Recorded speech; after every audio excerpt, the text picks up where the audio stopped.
This is Peace from Duramen Rose. As time passes, it wears all our edges down, wears us smooth, until only the meanest parts of our memories retain their barbs. All the rest is softened into a kind of blur, a view through a frosted window, so that it becomes easy to confuse memories for dreams.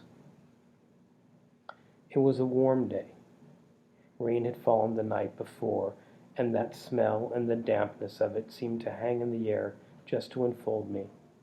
That's what I remember most, that feeling, that sense of enfolding warmth, sweet moistness, and the fragrance of newly cut cedar. It was such a rare and perfect spring morning, the second Sunday of May in 1924.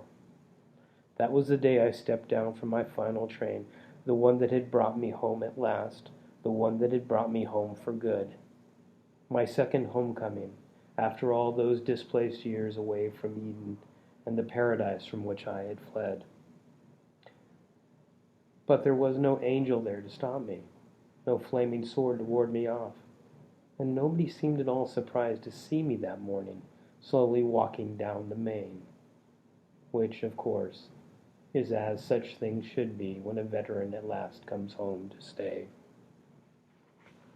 I settled down and settled in, and found my own acceptance then, became a carpenter and a cabinet maker, working with honest wood, hard and soft, every day, until all the hours fell into place, came into my hands in easy measures, straightforward, predictable, and good.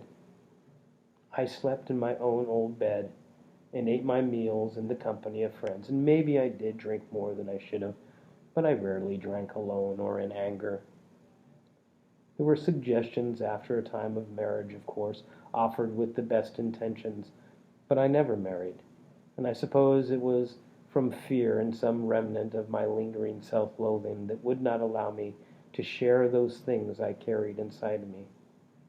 Instead, I found dog, a terrier and shepherd mix, to feed, to walk, to love, and to keep safe, which for me I found was best.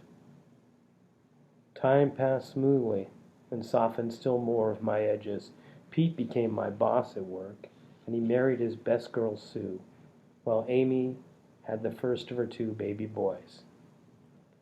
When she asked me to be his godfather, I was touched, but I declined, and of course she understood without asking why. But America was America after all, and as a woman she was just as stubborn as she had been as a girl.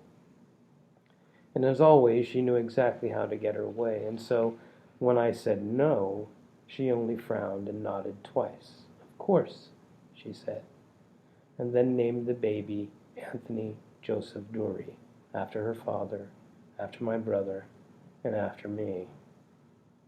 It was a reminder, you see, of the debt that still waited between us, that other unspoken thing, less of obligation than of love.